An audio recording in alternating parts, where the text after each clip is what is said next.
everyone, and welcome to the Death by Adaptation podcast, a bi-weekly book club where we choose one classic book and compare and contrast it against its cinematic adaptations. I'm your host, Nicolò Grasso, and unfortunately, once again, I am not joined by Yuan Gledo. He's taking another well-deserved break from work. He's not feeling his best, but he did send a message over to us that I will play right now. Hello, troops. It's Yuan Gledo. Sorry I can't be there.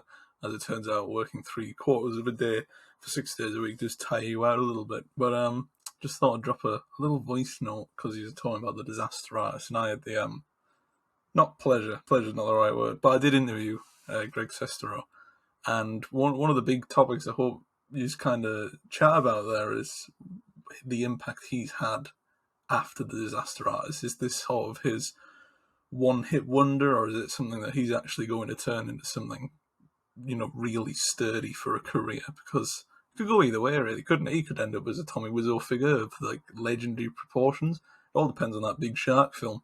Anyway, enjoy talking about possibly one of the strangest modern bloody, not even controversy, just one of the strangest events to have happened in the past 20 years for film. You don't get stuff like that very often. No, enjoy yourselves, because those people are maniacs.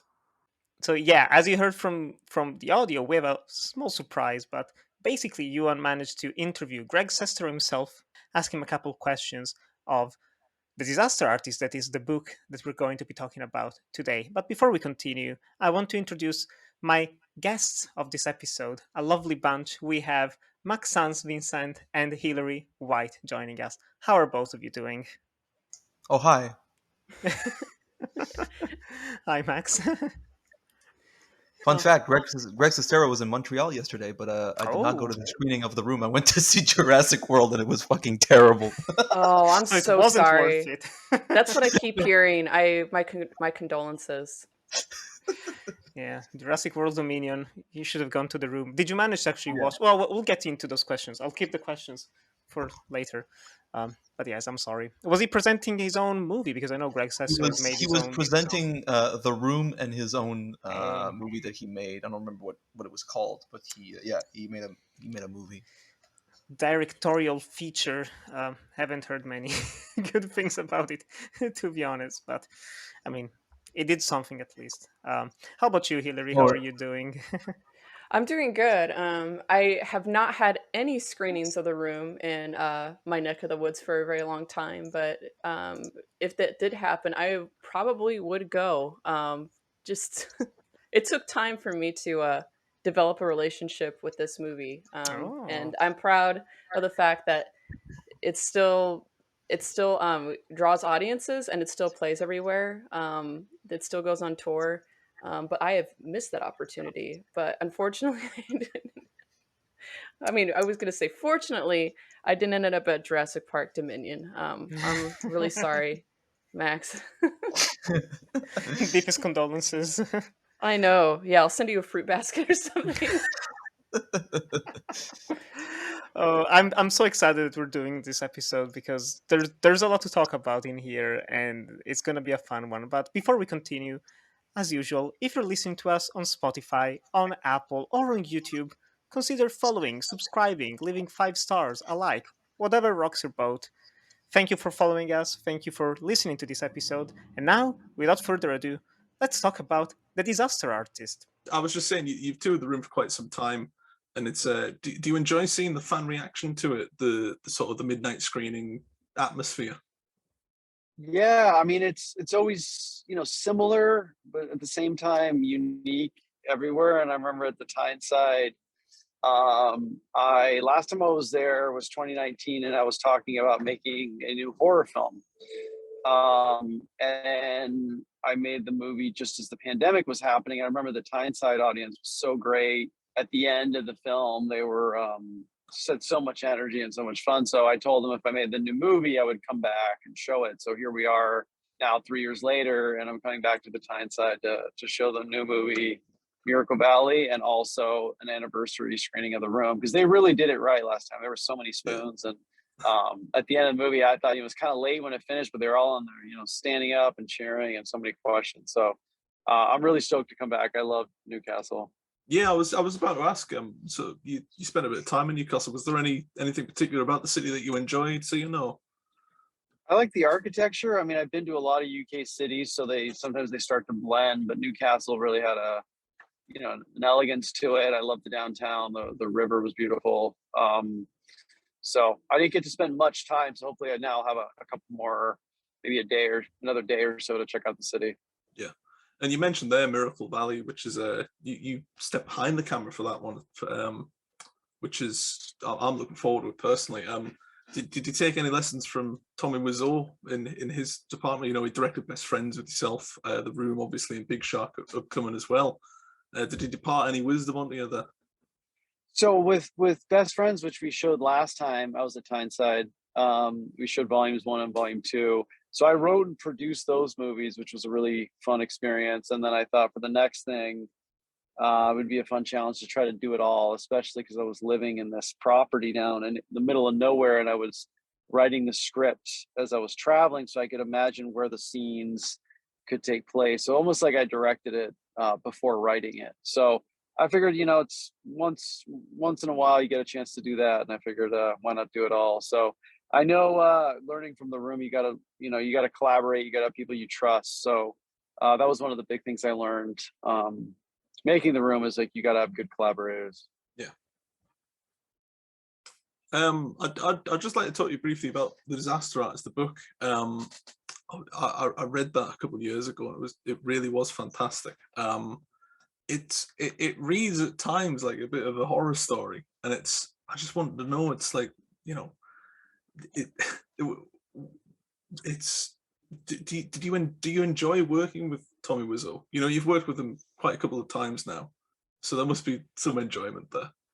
Yeah, I mean the book, yeah, it does play like a kind of a nonfiction thriller novel if you don't know anything about it. I remember I had a friend who read the book, and they were like, they knew nothing about the story, and they were concerned if I was going to survive or not, which I thought was funny. Sort of like the talented Mr. Ripley, I feel like. Yes, yeah. So yeah, I mean, it's been a long journey, and I actually really enjoyed working on Best Friends. I thought that was a more enjoyable project because, casting is a big part of making a movie. And when you have someone that's in the right role that fits the part, it makes everyone's job a lot easier. And I thought Tommy playing a vampire mortician and Best Friends was a lot more suited, and therefore a lot more fun to make. So I think it's good to take breaks in between and try different things. And so, but overall, I've enjoyed it.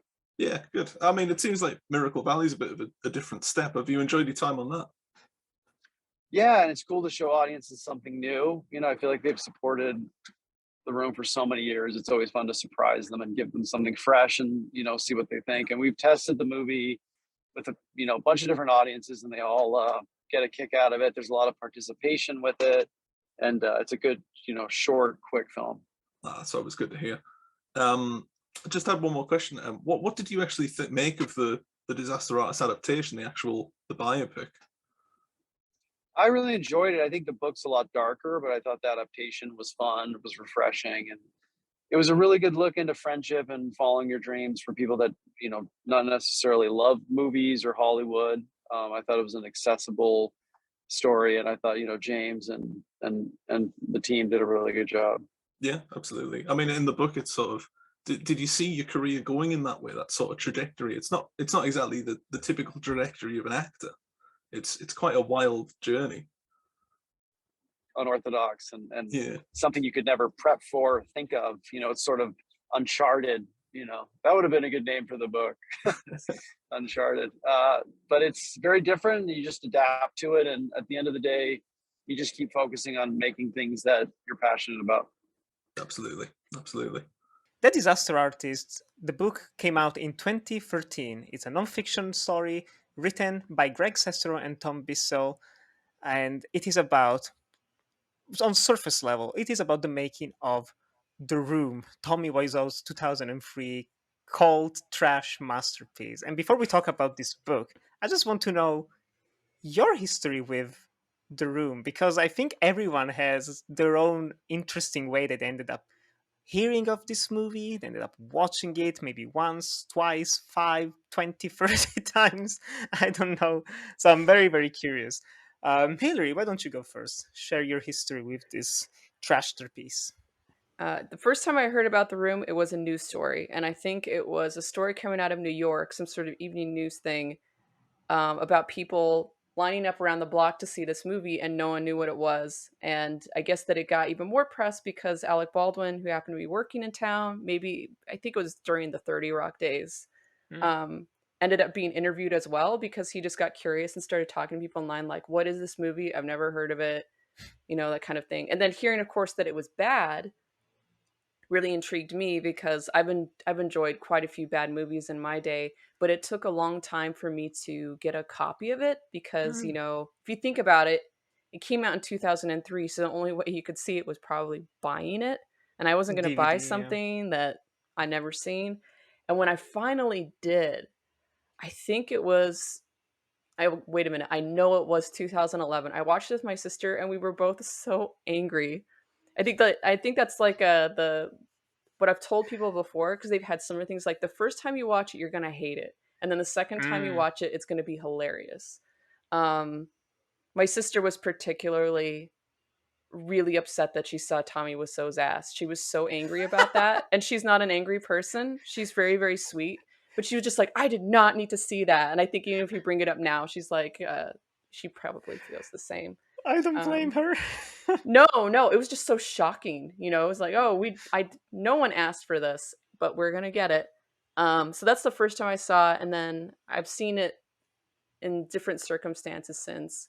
Uh, I've seen it, just screenings with friends at home, and I have the Mm. Riff Tracks version of it. So since then, I've developed an affection for it. Just The Room by itself. It's not my favorite bad movie, but it's definitely entertaining, and it is worth sitting down and watching with a bunch of friends. So that's my experience in a nutshell. Yeah. What would you say is your favorite bad movie then? If you had to pick one or two. Oh, that's really, really Oh. hard. I mean, if people are going to ask me, what my favorite, like, riff tracks or Mm-hmm. Mystery Science Theater episodes are, there's one called Overdrawn at the Memory Bank. That's my favorite. It has Raul Julia in it, and it was made for PBS, and it just makes no sense. I loved how absolutely nuts that movie is. And then riff tracks, there's various ones like Star Games and Laser Mission.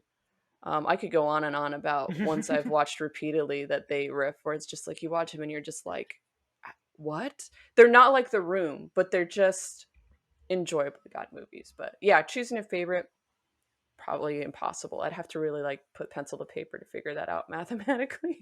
That's fair. That's fair. Now I have Yes. more movies to add to my watch list. Oh God, Maxance, yeah. what is your history, Maxance, with The Room? Yeah, well, it was the same news report that I that I watched. I think it was on ABC World News, and it was about The Room, the worst movie of all time. And then I don't know, I was 12 years old. Oh Probably wow. not a good idea to watch that movie, but I sought it out, and it traumatized the living fuck out of me. Um, for many reasons.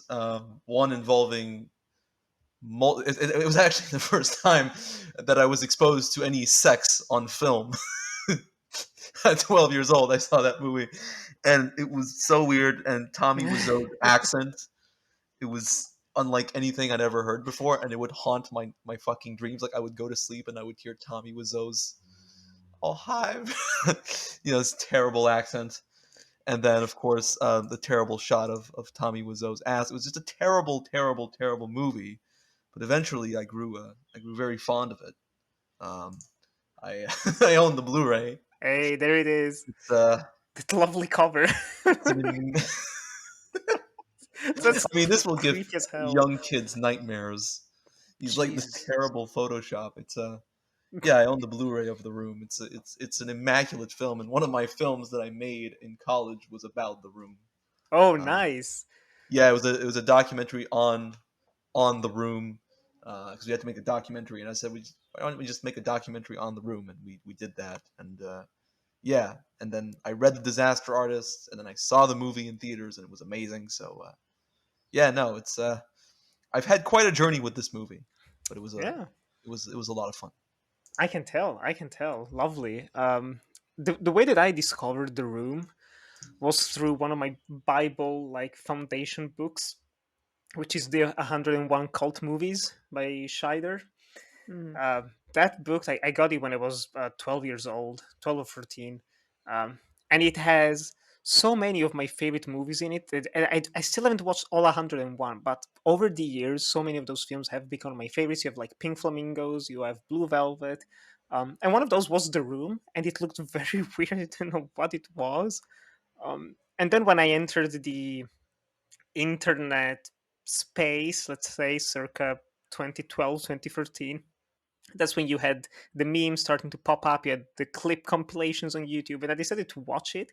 Um, kind of like with both of you, it just changed me. The first time is very upsetting, and I remember just watching it baffled, and then after a couple of weeks, just feeling like constantly going back to it with my mind, just unable to shake it. It's like a ghost haunting you. Like you said, Max, is traumatizing. Just everything that happens in it, in terms of context, in terms of content, just the visuals, the nudity, the backwards politics that are on display in it. It's just insane. But I ended up revisiting it, really had fun with it. I had the horrible, horrible idea to be like, "Hey, mom, do you want to watch a movie together?" And she got to the iconic rooftop scene, and there she like stood up and said, "Either you're stopping this now, or I'm leaving." So yes, the first time is very upsetting for most people. And she couldn't handle it, and I totally get it. I kind of regret it in a way. We weren't ready. Yeah, she wasn't ready. She wasn't ready. I've done the Um, same thing, and it's interesting. I had this. It was my mom and my brother. My brother wanted to see it, and my mom was game for anything. And I think they got to the first sex scene, and they just they could not handle it. Actually, no, I think it's it was the second one, the one on the stairs. Think that they were just like yeah. I could see that they were on the verge of having a brain aneurysm, but they So many tastefully done scenes in this film. But of course, yes, the Room started off as this like super niche cult film that people became obsessed with, and with the advent of the internet, it gained a level of popularity that no one was expecting. And so this kind of pushed Greg Sestero, the co-star and of the film and the main friend of director, actor, producer, writer Tommy Wiseau, to kind of talk about his experience making this film. But not just that, he also wanted to talk about Tommy himself, because no one knows anything about this man. Like, how old is he? Where does he come from? You want answers to these questions. And so we have The Disaster Artist, also known as The Disaster Artist: My Life Inside the Room, the greatest bad movie ever made. Don't take it personally. This is a crazy. Actually, we need like 5 more minutes for lighting. No, I'm ready now. Let's go, Sandy. Come All right, on. let's roll. do it. Set. Yeah, we're rolling. Ready. Camera has speed. And action.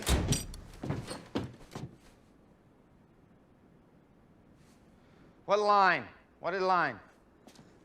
I did not hit her. It's not true. It's bullshit. I did not hit her. I did not. Oh, hi, Mark. Okay. Action. What is the line? I did not hit her. It's not true. It's bullshit. I did not hit her. I did not. Oh, hi, Mark.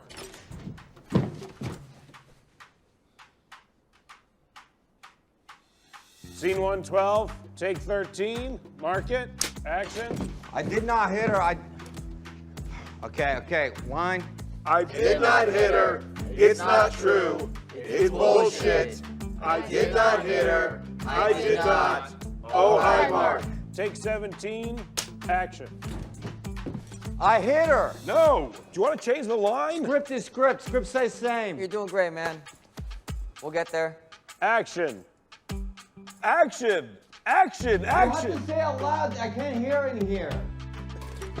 Say action so I can hear her. Okay. I'm curious to know your thoughts on this book, this nonfiction tale that, in my opinion, takes some very interesting twists and turns, and it's less of a straightforward, retelling of what happened or oral history of the making of the film, and it goes to some very, very interesting places. Max, why don't you tell us your thoughts on this book? The book is amazing. It's one of the greatest books about movie making I think that's been ever written, and it's packed with many details on the making of The Room, and then goes really deep into who Tommy Wiseau is, where he comes from. It tries to paint a picture of who he is, even though we don't really know much about him. Mm. It's very funny too. You know, Tommy Wiseau has said that the book is none of it is true, and that he was going to write his own version of this Disaster Artist, but that'll never see the light of day. But Sadly. it's a very good book. It's a very well written, like I said, and tons of fun to read. And when I read it back in high school, and it was it was a great time. Yeah, I'm very happy that my sister gave it to me as a Christmas gift. She was like, I know you like that Room film. I saw this in the bookstore, and it's a good one. Hillary, how about you? I have to agree with Max. The book is incredible, and I feel weird saying that because it seems like it shouldn't. It should be on the same level as The Room, and Hmm. it's anything but. It's I've read it twice now. I mean, I read it again in order to prepare for this podcast, and I had the same experience I had while reading it the first time, which is it's one of those rare books where you can't put it down.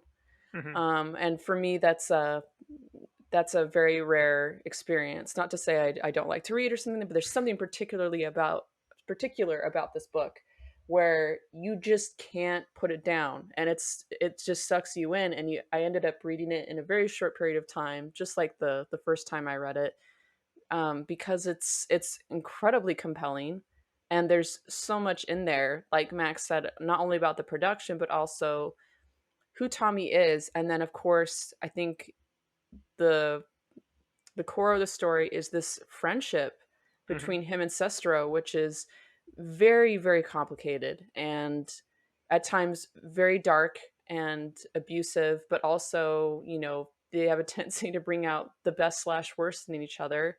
And we get to enjoy the results of that, I guess.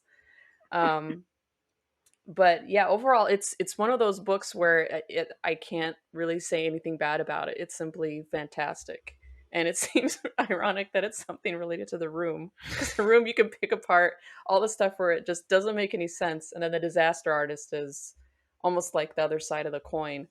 Um, and yeah, it's almost a flawless book. Yeah, I completely agree. This is one of the most perfect companion pieces to any media that I've experienced.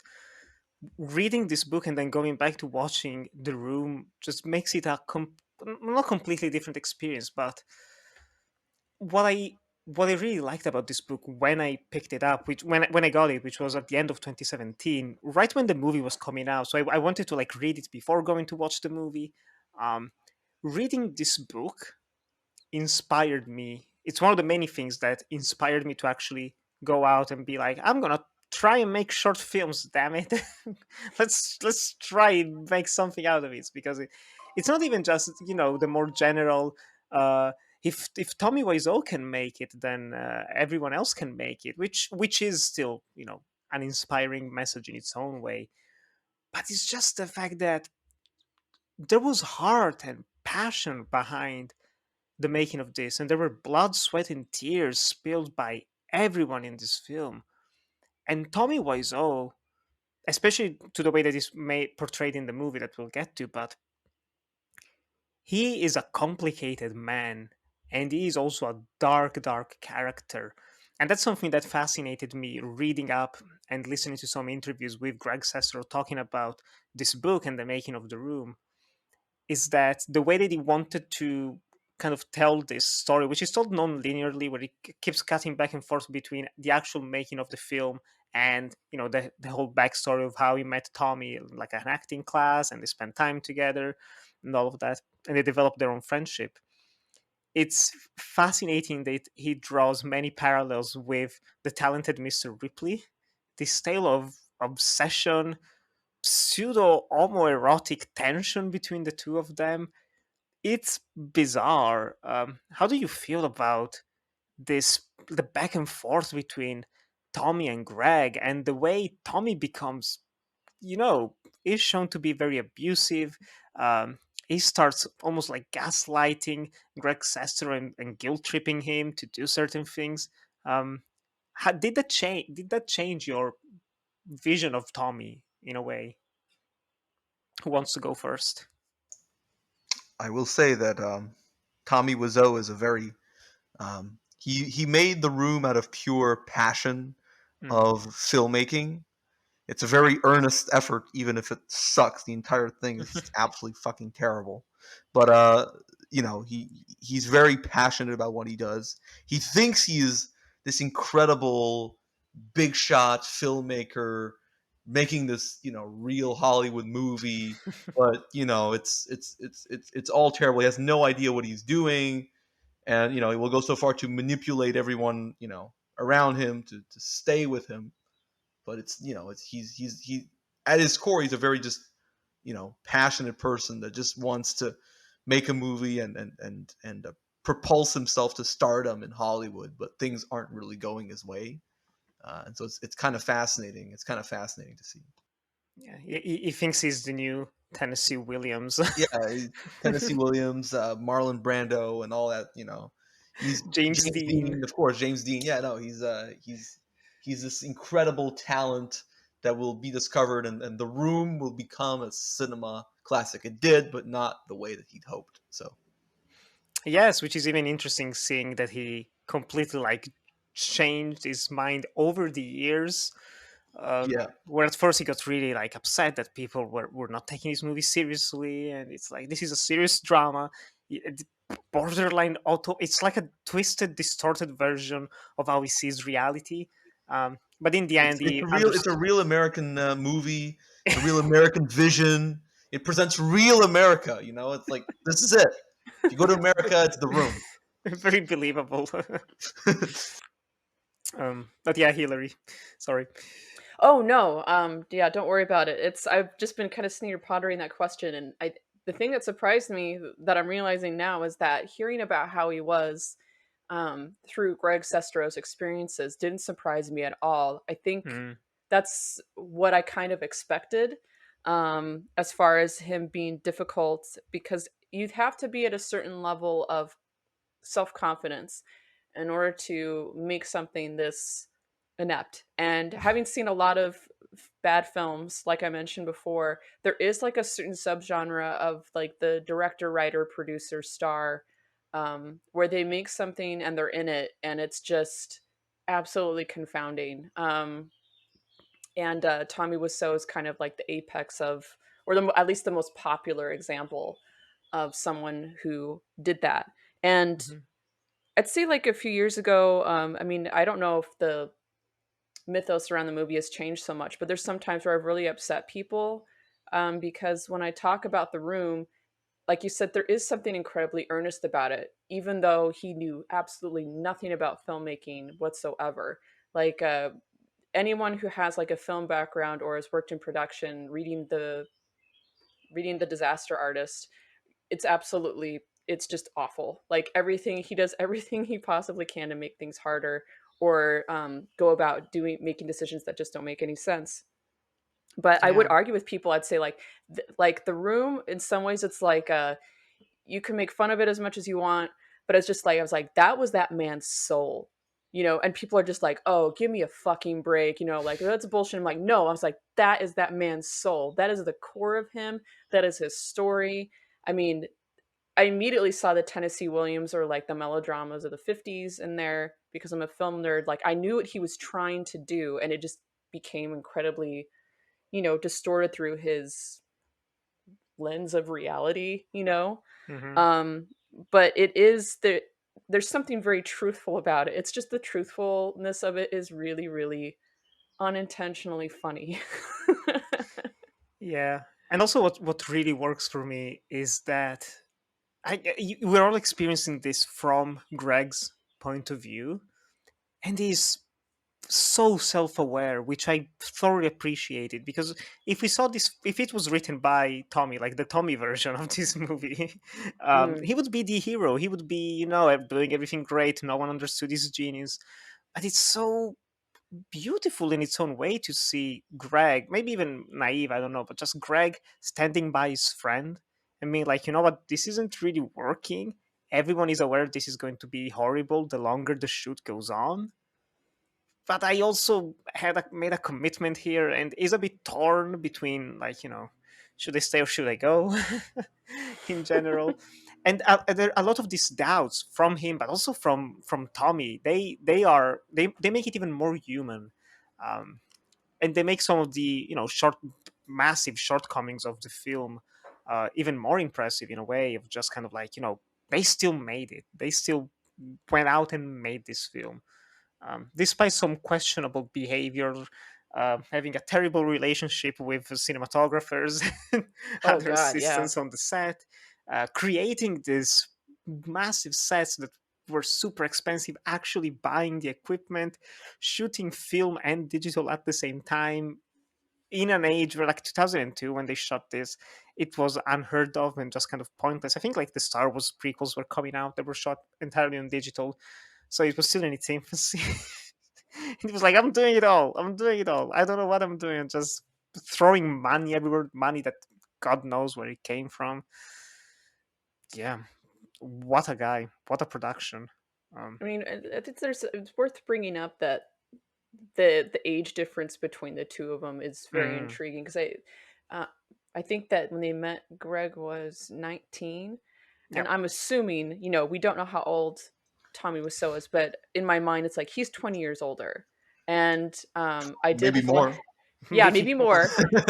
And the whole thing with Greg's mother and in the book, I really appreciated that. I think mm, I identified a little bit because I also have a mother who's from Europe and an immigrant, and like he takes Greg to LA, and she's just like, "You're not having sex with my son," just like coming out and saying it, like, because like you mentioned before, there could be homoerotic tension, at least like in real life. The movie, I don't really see it. I'm sure that some people do. mhm. There's an argument for that.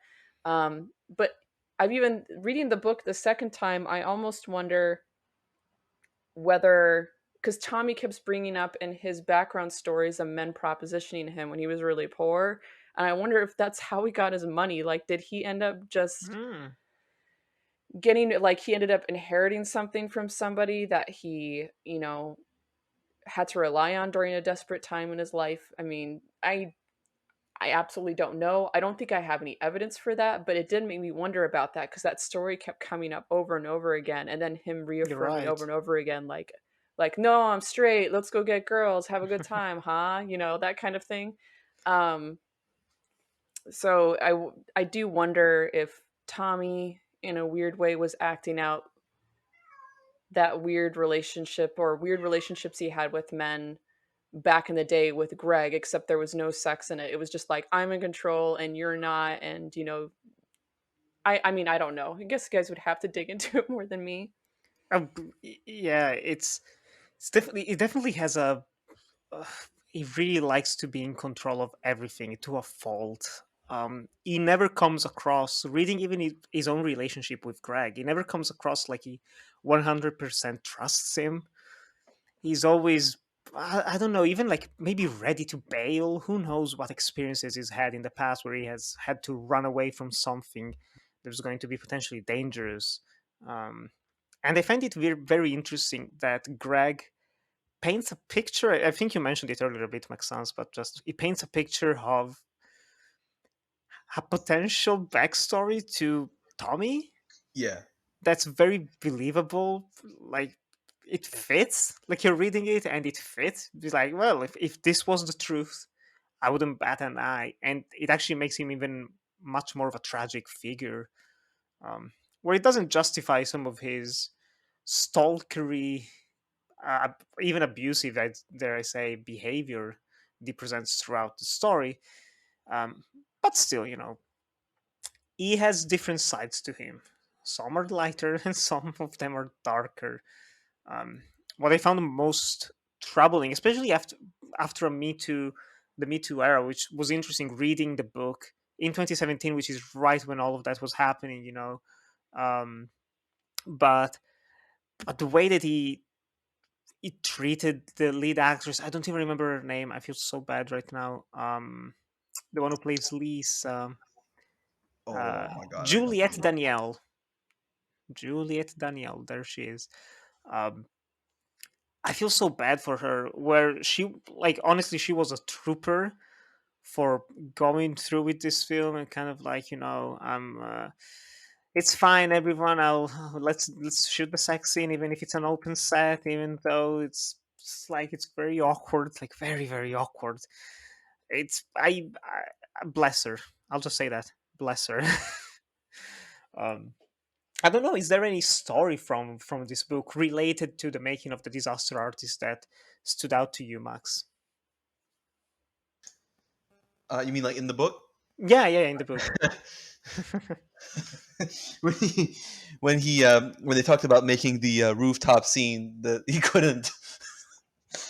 couldn't get the line, even though it was the most simple fucking thing imaginable.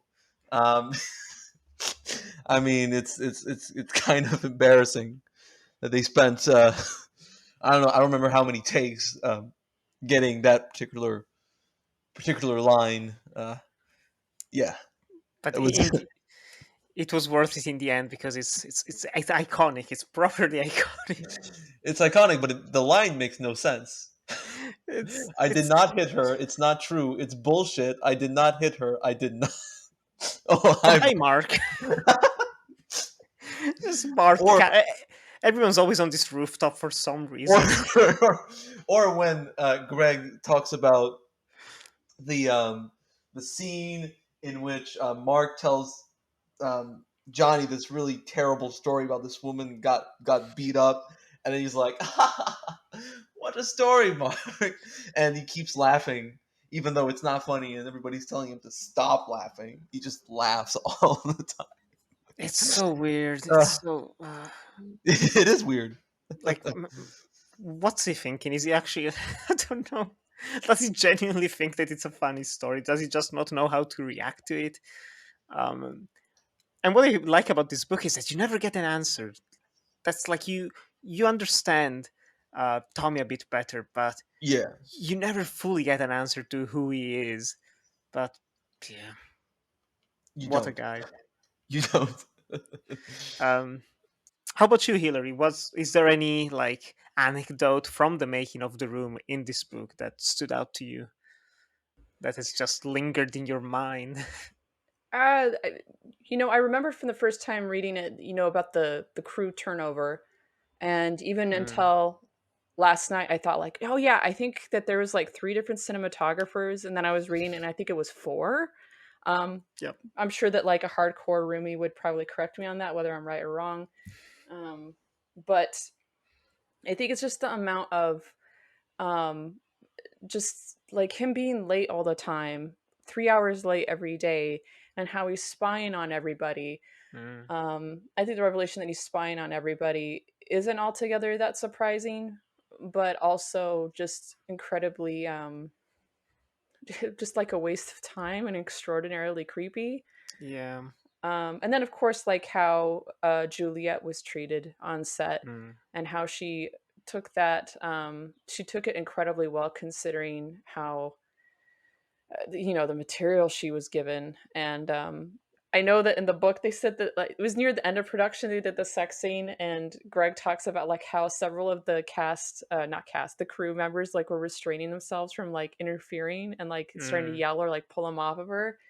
And then in the movie, I know we haven't gotten to the movie yet. It was kind of cathartic to see Paul Scheer lose it as Raphael and just be like, "You don't treat her that way," like people have to like hold him back or whatever. Someone said it at least. Yeah, he's just like this is ridiculous or whatever. Mm, Um, but yeah, I mean, we'll get to the movie later because that actually never happened. But that was real as far as like how he treated people, and it's very much in line with that director mythos. Like and there's mm-hmm. still men it's particularly men who still fall for this kind of mythos. And I've worked with some of them where they think they have to yell at you or break you down or start making you cry or just treat you like shit in order to, have you do a like to make you do a good job. And that's not necessary. And it seemed like that's where Tommy was coming from. He never explains it, but they did put a scene in the movie where he talks about Yeah. Hitchcock. And I thought it was so funny because it's like, he's like, yeah, but he didn't direct with his dick out. And I was like, I don't know. Like, we've heard some things now, like, not necessarily literally, but there was some weird shit happening behind the scenes. Oh yes, I was. Very It was strange. small sidetrack, but just I was listening to the podcast. You must remember this. Oh, Um, God, yeah. so good. I love it. Love it. Love it. Love it. If you're listening to this, just go listen to it afterwards. But it's worth it. And they're talking about the erotic 80s, but they do talk about uh, the mother of Melanie Griffith. I'm forgetting her name. Who starred in It's The Tippy, Birds? Tippy Hedren, Tippy. and what happened to her. Yeah, just Oh, Yeah. unbelievable. Unbelievable. Hitchcock. It is some very bad things, and it's always the case of like we shouldn't idolize, and that's kind of ultimately what I love about the disaster artist is that it takes the legend of Tommy Wiseau and it makes him more human with all of the negatives that come with that. Hmm. We should never idolize people because everyone is flawed and everyone has acted in some very disturbing ways, some more than others, some less than others, but um, I think what's stuck with me outside of the Juliet's portion is just it's upsetting. But what stood out to me on a lighter note um, is the producer credits that pop up in the film. It's like some of them are fake names, some of them are like people that he knew that maybe Dead gave people. money. Dead people, some of them. Yeah. It's just filling up the opening credits of the film. Even just the way that they shot the opening credits going around San Francisco, just bonkers, bonkers stuff. But I think this is a good time to transition into the 2017 movie of The Disaster Artist. This adaptation came out only 4 years after the book was published, but everyone wanted to make it because it was a bankable name after a while. Like Tommy Wiseau, everyone knows who he is turning a profit now with The Room, like having screenings all over the world. Um, and so they decided to make a cinematic adaptation. And of all the people to make it, we have everyone's favorite director, James Franco, helming it. Um, and Yeah. yeah, we'll get to it. This movie, yes, stars James Franco as Tommy Wiseau, and his brother Dave Franco plays Greg Sestero. You also have in this massive A-list cast Seth Rogen, Alison Brie, Zac Efron, Josh Hutcherson, Jackie Weaver, Paul Scheer, we've mentioned, Jason Mantzoukas, Sharon Stone, Melanie Griffith, actually, Hannibal Buress, just Bryan Cranston has a cameo. Like everyone's in this film. Pretty much all of Hollywood, especially comedians from Hollywood, are in this film. And it came out distributed by A24, maybe even produced. I don't remember this detail. And everyone loved it, and it got a massive critical and commercial success at the time. It ended up scoring multitude of nominations at awards shows, including the Golden Globes. James Franco even won Best Actor in a Comedy. Everyone was like, "Oh man, is he going to win the Oscar as well?" And then some very troubling allegations came out, and he was basically kind of blacklisted in a way. And since then, I haven't actually heard much of him. I know there's like maybe one or two more directorial efforts of his that came out, but it's kind of vanished into nothingness after this film came out. Maybe for the better, some would say. Who knows? But yes, how do we feel about the movie The Disaster Artist? Why did I put an H? The Disaster Artist. um, should I go first? Yeah, sure. Okay. Well, I can't talk about The Disaster Artist without talking about James Franco. I can't. I've seen his other films. I haven't seen the films he's made after the Disaster Artist.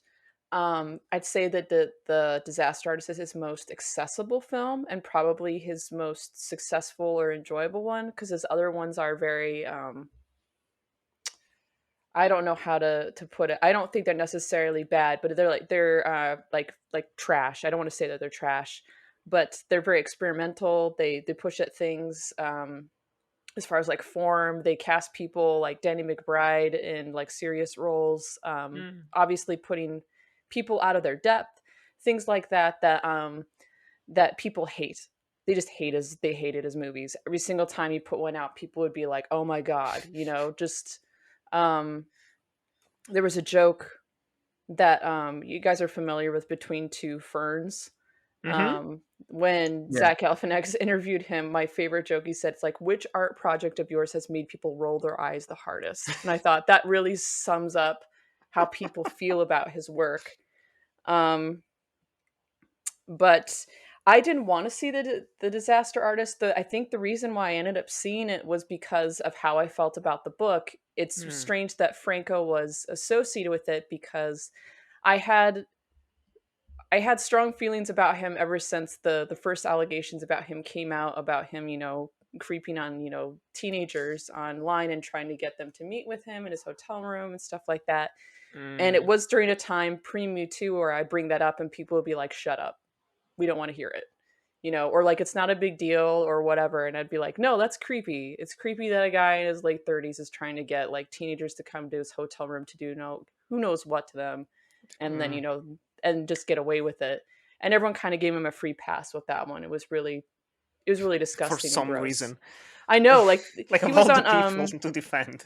yeah, like there was he went on the show, I think it was like Kelly, and it wasn't Kelly and Regis, but it was one of those morning shows, and he kind of he brought it up, which was weird. And then I think one of the hosts said like, well, it happens to everybody. And I was like, what? Does it?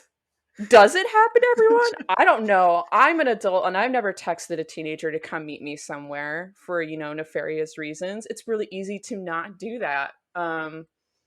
So going to see it, I mean, I enjoyed it because it was about the room, but pretty much, like, as far as like him in it and stuff like that, my feelings about it are very complicated. And I'm going to turn it over to Max before I rant too much longer. No worries, go Max. Well, I personally think James Franco hasn't made a good movie. Directorial wise, I would say he hasn't made a good movie. And Disaster Artist is his only good movie.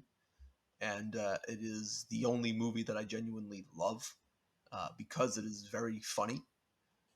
And allegations aside, he nailed the impression of Tommy Wiseau perfectly, and it was the best role of his career. And he did it all himself. He directed the film. I think he wrote the movie as well, and then started it, and I think produced it like Tommy Wiseau. So it was a really fun movie to see on the big screen. Also in IMAX. I saw this movie in IMAX. And when they played some of the scenes from The Room in IMAX, it was like a very cathartic moment for me. It was like, wow, I'm watching The Room in IMAX. And now this is just a little, if IMAX is listening to this, please release The Room full IMAX 3D. The world deserves it. You're doing Jaws, you're doing E.T. The Room next, please. Anyways, it's a great movie. It's not a faithful adaptation of the book. There's a lot of things that it ignores, like Tommy's backstory, completely ignored. The more dramatic parts of the book, completely ignored. But just the making of The Room, it's just about the making of The Room and the friendship between Tommy and Greg. The rest of it is ignored, but the movie is still very good. It's a great adaptation. Nice. I remember watching this film, I want to say 1 day or 2 days tops after I finished reading the book. I was waiting last second. I was like, I want to finish reading this before actually watching the film. And back then, I loved it. I was kind of like, oh man, this is funny, heartfelt, incredible. I'm so into this. I'm loving it. Oh man, it's inspiring and all that good stuff. And then I rewatched it for this podcast. And the experience was quite different. Mhm. I don't. It's This movie, what hurt it the most was not even to get into the James Franco stuff per se, because it is kind of hard to separate some of those things. But even just taking it for what it is, I think they made the film kind of with the wrong intentions, if it makes sense. Um, and what struck me as odd, completely forgot that this movie opens up with like 3 minutes of talking heads of like who's who Hollywood actors, like Kristen Bell and J.J. Adam Abrams. Scott. Oh JJ yeah. JJ Abrams comes, and they're like, oh, this movie, they talk with this inspiring music in the background, and it's done completely earnestly about them talking about how funny and important in its own way the room is. And I'm like, what? It feels like Hollywood just jumping on the bandwagon of the success of the room and being kind of like, oh, this is what people like, this is funny, we're laughing at something that's bad, heads off for actually making it, you dumb idiots.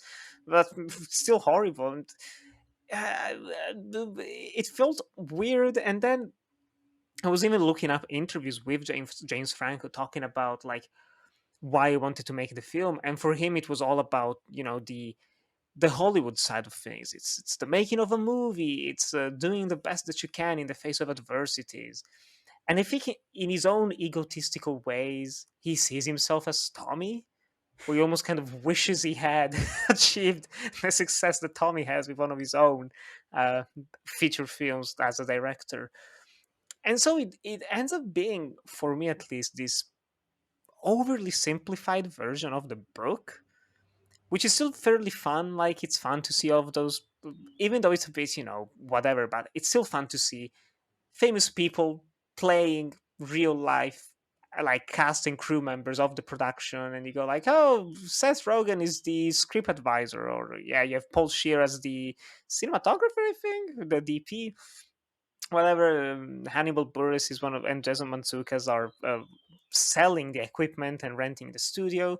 Like, all of that stuff is fun, but it never really captures the essence of the book.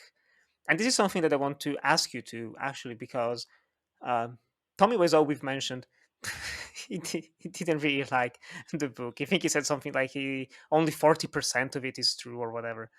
But then he said that the movie's on Jimmy Fallon or Jimmy Kimmel, whoever, he said that the movie's 99.9% accurate, which is a ridiculous statement.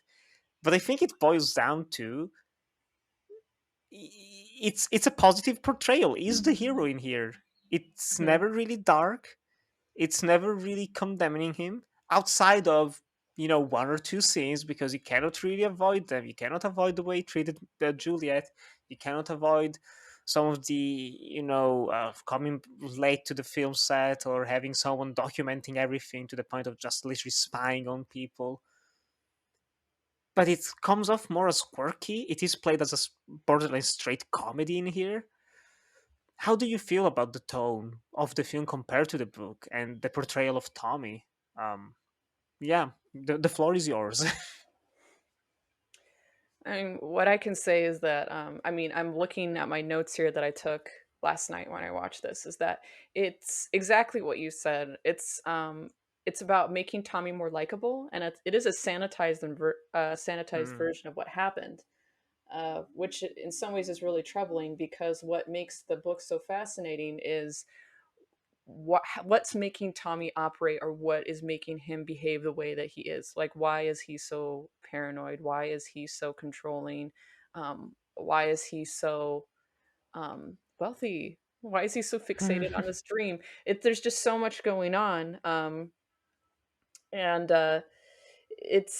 there's things that definitely. I mean, as far as like the Wiseau in the film, what occurred to me is that it's really, really hard to play this man. I'd say, mm, like, it's almost borderline impossible. Only Tommy Wiseau can play Tommy Wiseau. And I will say that Franco does a really great imitation. A great imitation. Like, if this had just been a bunch of recreations that were on Funny or Die, oh yes. that's incredible enough. But um, in some ways, you know, like there's things that Franco can't help. Like he's too much of a pretty person. He's too young to be playing Tommy as far as his Mm. age. Um, and there's something about Tommy, in order for things to work, in order for the relationship between him and Greg to mean something, there is like a sort of like warmth and innocence, and even sometimes kind of like this naivete and sweetness in the book, as far as like how Tommy is. You know, it's just like Mhm. this. He makes you feel sorry for him, and I think that's Yeah. a lot of why Greg's relationship with him went on for so long. And I know that in some ways maybe it wasn't discussed very much, but the release of the film was hard for Tommy in some ways. And I think Greg Sestero said that's why he ended up writing the Best Friends movies. He says, I wrote them for my friend because, you know, he kind of implied that the the success of the Disaster Artist was hard on him in a way. It was kind of like, well, let's do something else, and maybe you can show that you can play other characters other than your character in the room. So as far as like the portrayal, there is something a little bit like, it's a good imitation, but it's kind of cold. I don't want to, Mm. it seems weird to say that about the Franco performance, that it's cold, but it's just an imitation. There isn't anything psychological or deep that's happening underneath. Even you kind of even see it in the post credit sequence where Wiseau actually shows up and plays someone else, that it's a Yeah. completely different person. It's someone that you do like, there is something about him that is off-putting but also fascinating, and it's so hard for an actor to capture that, and Franco wasn't the guy to do it. um and that's what occurred to me watching it this, I think it's like my third or fourth time seeing the film. Oh wow. This was only my second time. Thankfully, I don't think there will be a third anytime soon. But Max, as someone who really loves this movie, even on repeat viewings, how did it? What do you think about this? Just Franco's performance, and compared to Tommy as we know it, in the limited way that we know it, but still, yeah. Well, it's not Tommy Wiseau, you know. It's not a pure imitation of Tommy Wiseau, but it's still, I would say it is still very good. It nails the accent, it nails the mannerisms. James Franco looks nothing like Tommy Wiseau. No one Nothing looks like like him. Tommy Wiseau. Um, you know, but even with the bad makeup and prosthetics that he has, he still manages to give a rather authentic portrayal of him, you know, through his own limitations, I would say. But no, he's fine. Like he's like, I don't really like James Franco as an actor and as a filmmaker. I don't think Hmm. he's made very good movies, and I don't think he starred in many good movies. Like you know, I don't think he's that great of an actor just personally. But for Disaster Artist, he really immersed himself into the role of Tommy Wiseau, into the making of the room, and it was a lot of fun to watch, even if it is a very incomplete portrait of Tommy Wiseau as a whole and the making of the room.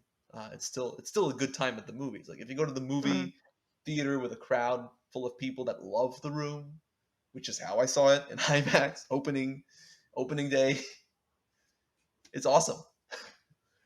And It's yeah, no, it's really, you know, it's a great movie about filmmaking, and I think there are very few good movies about filmmaking, and it's fun to see, even though, you know, there's a lot of cameos, there's a lot of things that distract us from the main story of the movie. I still think it's a good movie. hmm. Well, here's a question, is that, and this is something that ended up coming a lot while I was watching it again, is like, is all the goodwill toward this film, as far as it being a good film, just because of the built-in love that people have for the room, and also the star quality as far as like the people who appeared in it, whether it's the talking heads at the beginning, which I Hmm. kind of see now as like, wow, this is back when James Franco had pull in the industry, and that's gone now. Remember the days, Yeah, I the good remember old back days. 5 years ago. But also Jeez. like everyone who appears in it, there's so many comedians in this, and I know to a certain degree, especially with comedians, I can't really say for actors, comedians love this film.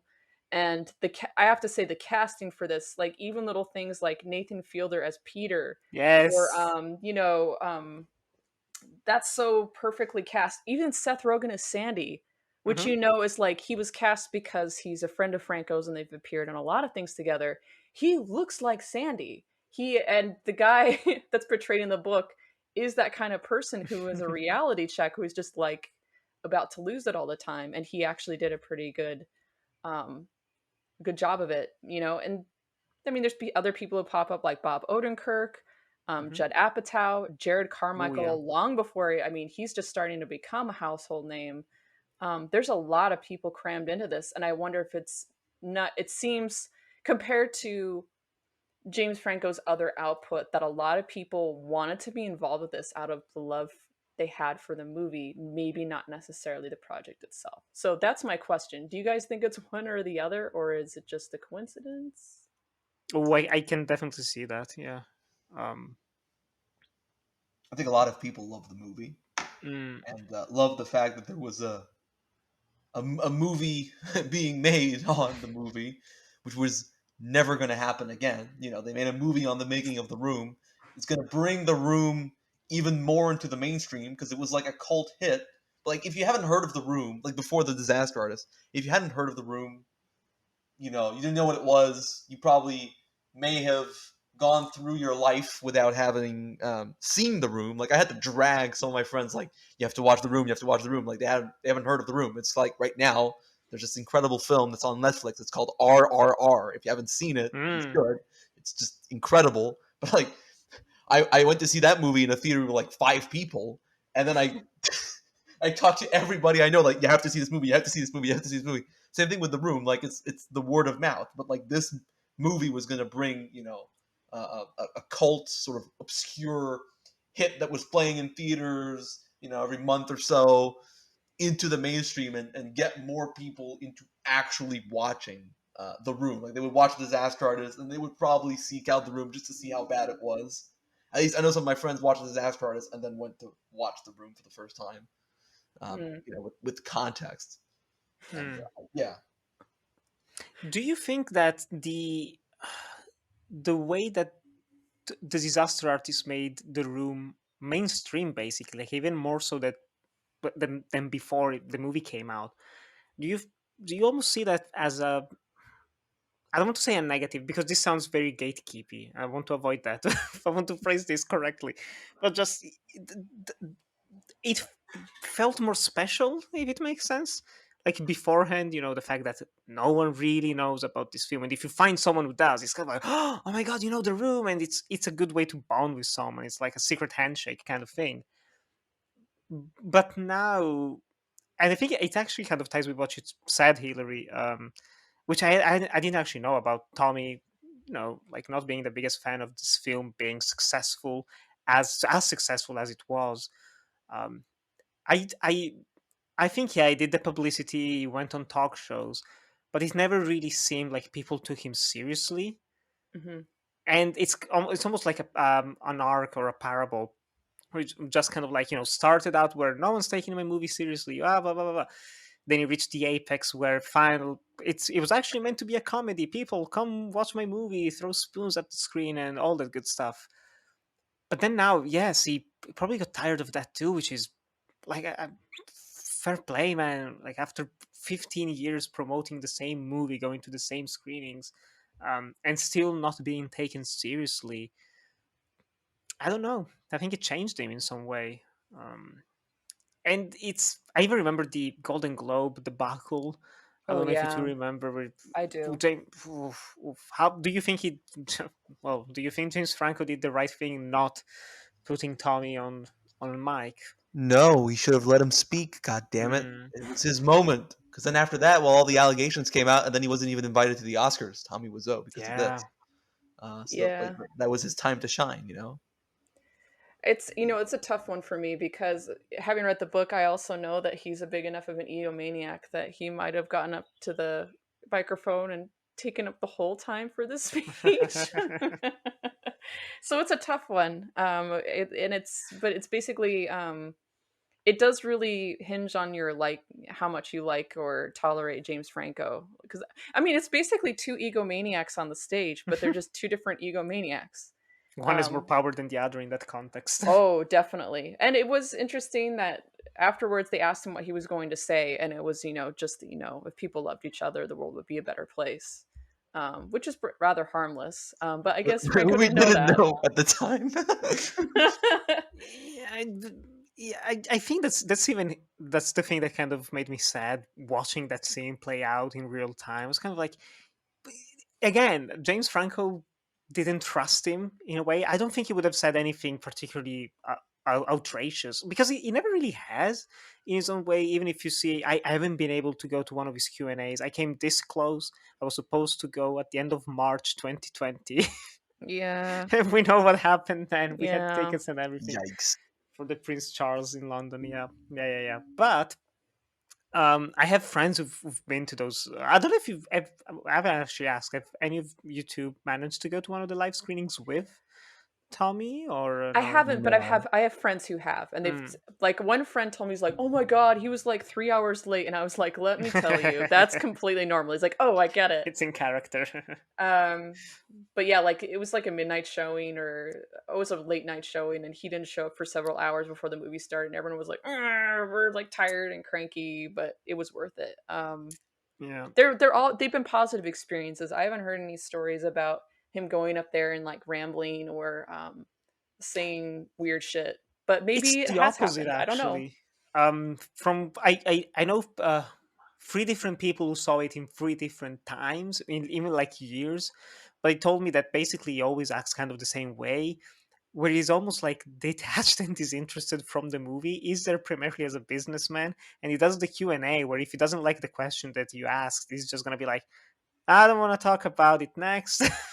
Yep, Next that's one. fair. That's fair. Yeah, and he probably gets the same. I think he's way smarter than people give him credit for, and that's what shines through reading the book, and doesn't really come through watching the movie. The movie's kind of like this quirky doofus who just kind of, because of money and whatever, he manages to make this movie happen. But in the book, there's much more heart and history to him that we don't know, but we feel. You're feeling everything that he kind of went through, even though you don't really know what words to put into his history. Mhm. And so when I saw him going on stage, I was kind of like, he's not gonna say anything bad. Like, what's he gonna say? Like, kill everyone? What's he gonna say? Some stupid joke? And yeah, I think it's a shame he didn't have the opportunity to speak, but Yeah. it Well, I is what think it that maybe is. Franco knew that was. I think that's the first time he's won anything as far as like a high tier award. So I think he Yeah. didn't want that to go to waste either. Where he's Oh like, yeah. "Hey, I finally made it. You're gonna stand back, and I'm going to talk," and he did. This is my time to shine. It is my Uh, time to shine. Thank you for giving me the opportunity. Now step aside. Um, yeah, it was an uncomfortable moment. It was, but it's not the most uncomfortable moment during an award ceremony. I can't believe I just said that. Since Um, then, there have been a couple. well, there's even ones before, like Oh ones that yes. I wasn't around for. Like there was a streaker at the Oscars once, and Sashing Little Feather, and just all sorts of stuff. John That's been Ford wanting to kill her. Fun times. yeah. And this year, Will Smith slapping Chris Rock, of course. What? I never heard about that. That's news to me. Yeah, yeah. um, but yeah, I'm curious. Let's go to the final question of the show. Um, at the end of the day, ultimately, Max, what do you prefer, the movie or the book, The Disaster Artist? Oh, the book, because it is much more detailed and draws a more complete picture on who Tommy Wiseau is than the film. Even if the Mhm. film is very entertaining, the book is far better because of that. Nice, nice. Hillary, how about you?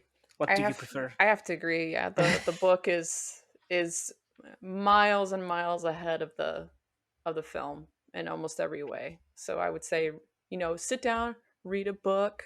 This is the book for that that is definitely worth reading, whether you're a fan of The Room or a fan of filmmaking or not.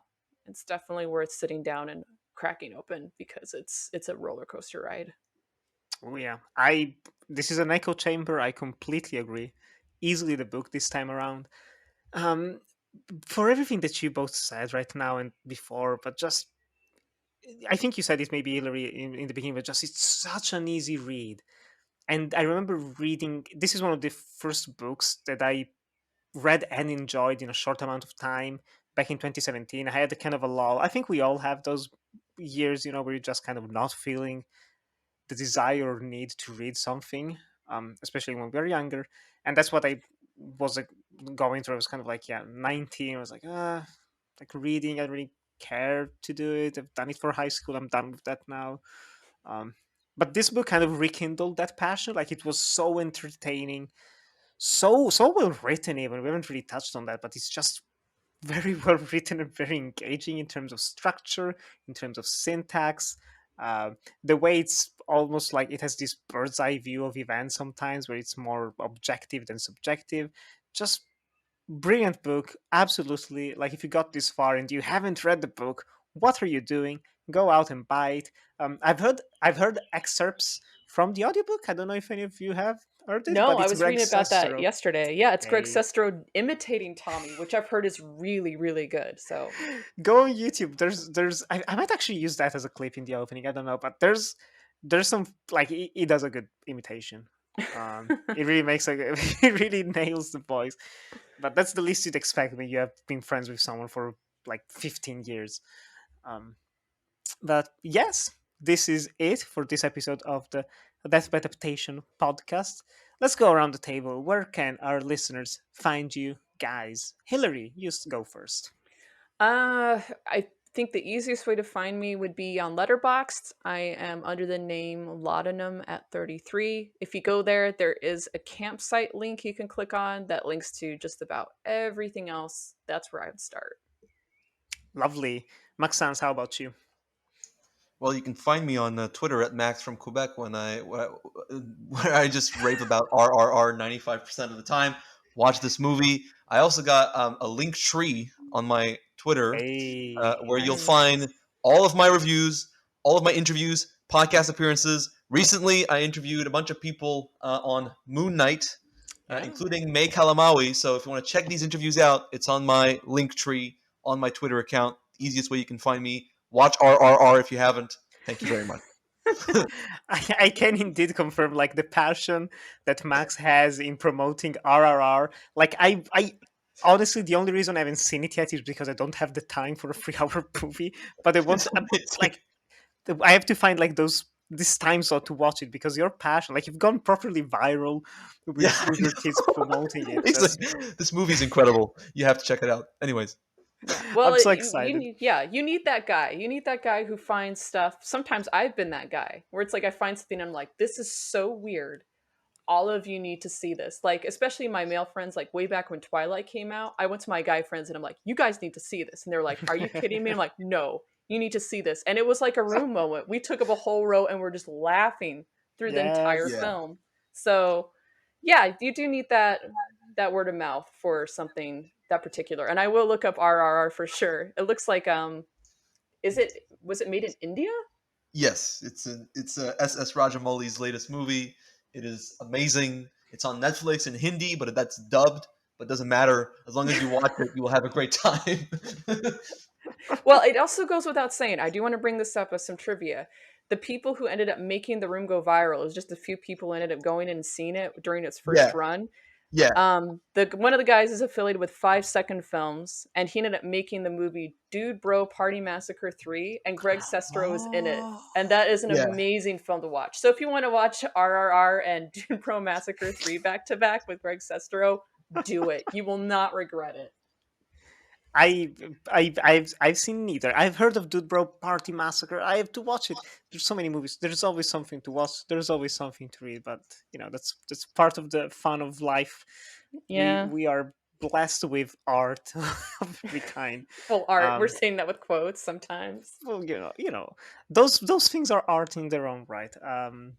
We need junk food sometimes to fill us up and make us feel better. Not to say that it's junk, but anyway, you can find me on Twitter and Instagram at NickyBrown97, and there you can find my linktree /enjoy the movies, with links to my YouTube videos, my short films, my documentaries, my writing for Clapper, and of course, be sure to follow this show, Death by Adaptation, on Twitter and Instagram at Death Adaptation Twitter and Death by Adaptation Pod on Instagram. And also check out the Uncut Gems podcast, where Every week, me and my co-hosts Jakub Flash and Randy Burrs, we talk about, underrated gems from the history of cinema.